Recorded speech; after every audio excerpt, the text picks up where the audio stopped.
Bonjour les amis, j'espère que vous allez bien. Dans cette vidéo, on va voir des techniques qui sont très utiles dans la partie Feature Engineering.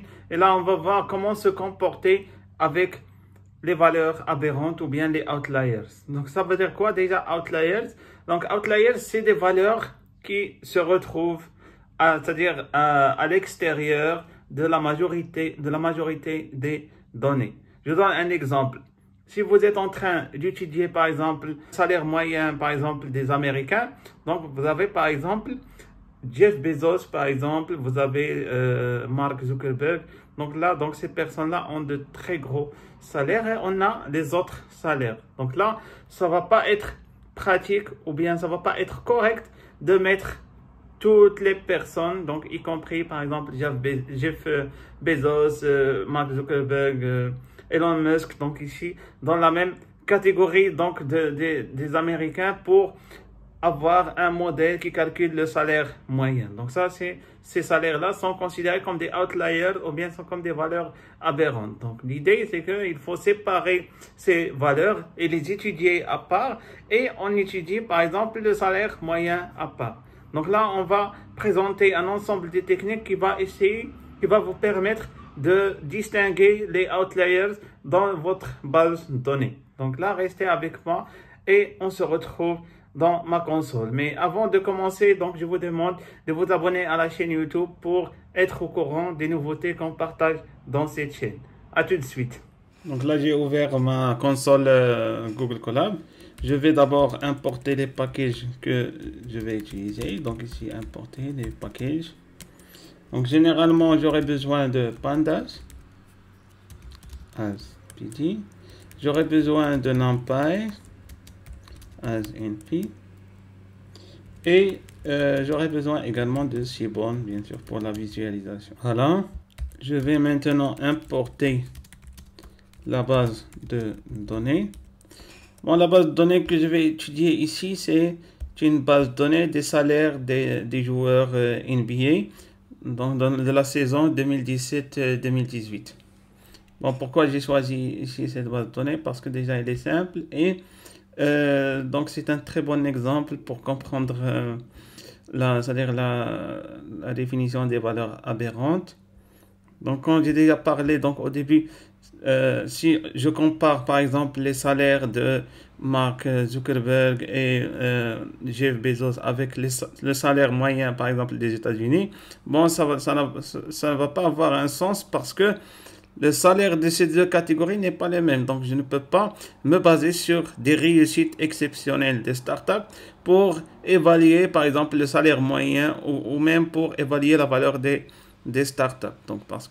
Donc là, j'aurais besoin d'avoir une échelle à part pour, par exemple, les Facebook, Amazon, Tesla. Donc ici, j'aurais besoin d'étudier une catégorie à part et bien sûr, le salaire moyen, donc à part. La même chose ici, donc dans les salaires des NBA, donc on va voir qu'on a des salaires qui sont vraiment, c'est-à-dire qui sortent de l'ordinaire et on en a d'autres salaires, donc c'est-à-dire qui appartiennent à la catégorie soi-disant normale. Donc on va voir ici comment on peut faire pour détecter les valeurs aberrantes ou bien pour détecter les outliers. Donc bon, ici pour télécharger cette base de données, donc c'est pas une base de données volumineuse, donc c'est 17 kilos. Donc je vais la télécharger dans mon ordinateur. Voilà. Après donc ici, donc pour l'ouvrir, donc c'est très simple. Donc ici je clique sur ce dossier là. Après donc je vais cliquer sur cette flèche là pour l'importer et j'ai ici donc l'explorateur de documents. Voilà, donc ici je vais importer cette base de données NBA Season 17-18. Voilà. Et voilà, donc je l'ai ici. Je vais copier le chemin. Comme j'ai déjà expliqué dans d'autres vidéos, donc si vous gardez la base de données ici, donc vous allez la perdre une fois que vous fermez Google Colab. Pour ne pas perdre la base de données, donc soit vous la mettez dans Drive, soit ici dans Sample Data. Donc en tout cas, donc ici, c'est pas un problème si je perds la base de données parce que je l'ai toujours dans mon ordinateur. Donc ici, pour lire la base de données, donc je vais l'appeler df pd.read csv Et là, je vais mettre le chemin. Voilà.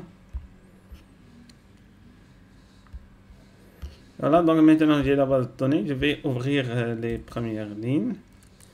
Bon, je vais mettre ici un commentaire. Découverte de la base de données. Donc ici, donc je vais afficher déjà les premières lignes.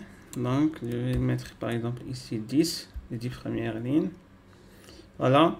Donc qu'est-ce que j'ai ici? Donc j'ai l'indice, j'ai le nom du joueur, j'ai l'équipe et j'ai ici donc le salaire. Donc remarquez ici le salaire, donc c'est par exemple ici donc Stephen Curry. Donc si vous êtes fan de NBA, donc vous allez sûrement le connaître. On a LeBron James, Paul Millsap. Donc on a pas mal de légendes ici.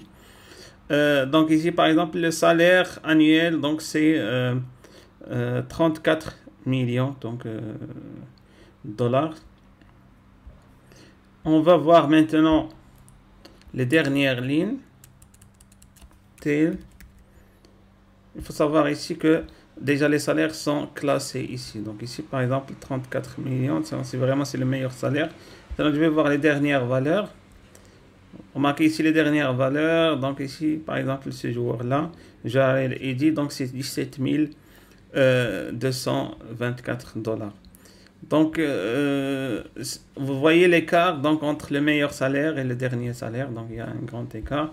Bon, en tout cas, donc ici, on va voir comment détecter ces valeurs aberrantes. Mais avant de passer à la partie détection de valeurs aberrantes, on va essayer donc d'adopter un réflexe déjà qu'on a déjà vu la dernière fois. C'est-à-dire, est-ce que notre base de données est complète? Est-ce qu'elle contient des valeurs manquantes ou pas? Donc ici, vérification des valeurs manquantes. Donc ici, qu'est-ce qu'on a dit pour vérifier les valeurs manquantes?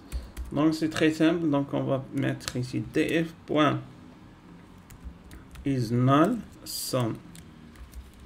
Donc là, j'aurai une synthèse combien j'ai de valeurs manquantes. Voilà, donc j'ai 0 partout. Donc je n'ai pas de valeurs manquantes dans ma base de données. Je vais même voir la taille de ma base de données. Donc ici df.shape. Donc ici j'ai 573 lignes et 4 colonnes. Donc ça fait beaucoup de salaire. Donc c'est une très bonne base de données. Donc maintenant je vais voir les valeurs aberrantes. Donc pour les valeurs aberrantes ou bien les outliers, donc ici généralement j'ai deux familles de techniques. Donc j'ai les techniques analytiques et j'ai les techniques visuelles. Donc personnellement je préfère les techniques visuelles. Bon, pour ce tutoriel, je vais pas présenter toutes les techniques, mais mon idée c'est de maîtriser uniquement une technique pour la partie visuelle et une technique analytique. Donc ici, pourquoi ne pas se baser sur une seule technique? Parce que il y a un risque d'erreur. Donc il faut vraiment croiser ce qui est visuel avec analytique pour avoir un aperçu clair donc des données. Donc pour le visuel, donc généralement on utilise ce qu'on appelle les box plots, ou bien bon en français les diagrammes en moustache. Donc et là donc bien sûr je vais appliquer ou bien je vais faire ce dessin juste pour les salaires. Je n'ai pas besoin de ça pour les autres colonnes, donc je vais juste l'appliquer pour les salaires. Comment je peux dessiner ça? Donc j'ai déjà ici une méthode dans le package Seaborn. Donc ici j'ai boxplot, voilà, donc boxplot. Et là dans X je vais mettre donc df et là je vais mettre le nom de la colonne. Voilà, donc c'est season 17-18. Et voilà, donc remarquez ici le dessin. Donc le principe ici de diagramme en moustache, c'est qu'il se base sur les quintiles. Donc ici il présente les quintiles donc de ces données. Et les points ici par exemple que vous voyez ici à l'extérieur, c'est les valeurs aberrantes. Donc remarquez ici on a des valeurs aberrantes ici dans cette partie là. Donc à partir de principalement 1,7 Et là, par contre, on n'a pas des valeurs aberrantes dans la partie inférieure. Donc, on a également, donc, on a uniquement donc, des valeurs aberrantes dans la partie supérieure. Donc, ici, comment on peut détecter ces valeurs aberrantes? Donc là, l'idée, ou plutôt la technique, donc, on peut considérer, par exemple, que ceci présente 5% donc, de ces valeurs. Donc ça, c'est juste une hypothèse, mais bien sûr, donc, je vais vous donner une autre technique. Mais là, donc, c'est la technique la plus connue. On considère que ces 5% ici, donc, c'est des valeurs aberrantes. Comment on peut les détecter? Donc, on va détecter, c'est comme si on va déterminer une limite supérieure. Dans cette limite, bien sûr, on va considérer les 95% des données. Au-delà donc de cette limite, donc ça va être considéré comme des valeurs aberrantes. Donc ici, je vais mettre là, donc la limite. Donc ici, je vais la définir comme quintile point 95. Donc ici, l'idée, c'est que je mets les 95 données d'un côté et les 5% d'un autre côté. Donc maintenant, les outliers, donc ça va être df, tel que df ici. Donc ici, les valeurs aberrantes, c'est des valeurs qui sont supérieures à cette limite supérieure. Donc ici, upper limite. Voilà. Je vais visualiser ici la base de données. La base de données des outliers. Et voilà. Donc ici, vous voyez qu'on a vraiment les meilleurs salaires. Les salaires qui sont à partir de 30... bon, plutôt, donc la valeur minimale ici des valeurs aberrantes, c'est 23 millions. Bien sûr, les valeurs ici qui sont inférieures, donc c'est pas des valeurs aberrantes. Donc ça, pour nous, ça va être la limite 23 millions. Et après, donc ici, on a les meilleurs salaires, donc bien sûr, qui sortent du lot. Donc voilà, donc ici, une base de données donc des outliers. Donc on peut bien sûr les traiter à part et on peut même les supprimer donc de la base de données initiale et faire un modèle à part. Donc ici, on a une technique qui se base sur le visuel. Et là, on a une technique, bon, soi-disant analytique. Je peux même rajouter ici la technique analytique la plus populaire. Donc, elle s'appelle Z-score. Ça veut dire quoi, Z-score? Donc, tout simplement, on essaie de calculer déjà le score suivant. Donc, Z-score, c'est quoi? C'est-à-dire, j'essaie de prendre ici chaque valeur, donc soi-disant, on considère que I, par exemple, c'est un salaire. Donc, chaque salaire, on va essayer de soustraire la moyenne. La moyenne des salaires.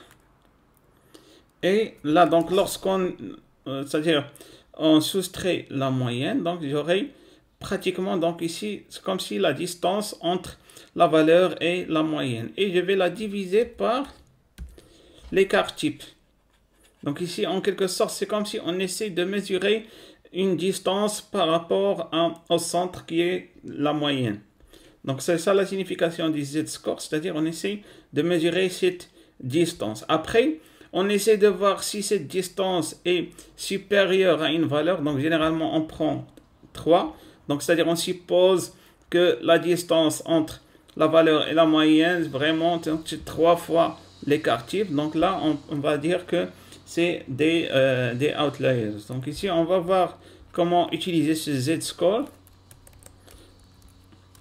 Donc ici, détecter les valeurs aberrantes en utilisant